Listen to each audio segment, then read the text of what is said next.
യൗസേപ്പ് ആരായിരുന്നു? യാക്കോബിന്റെ ഇളയ പുത്രന്മാരിൽ ഒരുവനായിരുന്നു ആര്? യൗസേപ്പ്. യൗസേപ്പിന് എന്ത് പറ്റി? സഹോദരന്മാർ അസൂയ പൂണ്ടു. എന്താണ് അവരുടെ അസൂയക്ക് കാരണം?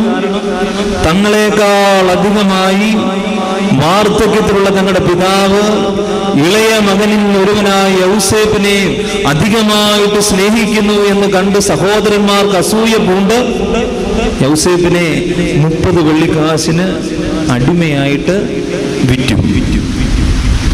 യൗസേപ്പ് യാക്കോബിന് നഷ്ടമായി.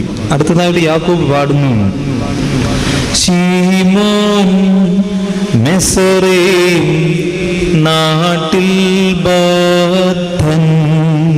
ശീമോൻ എന്ന് പറയുന്ന ഒരു മകൻ ഉണ്ടായിരുന്നു. അവനെ മിസ്രയീം നാട്ടിൽ അവന്റെ കയ്യിലിരിപ്പ്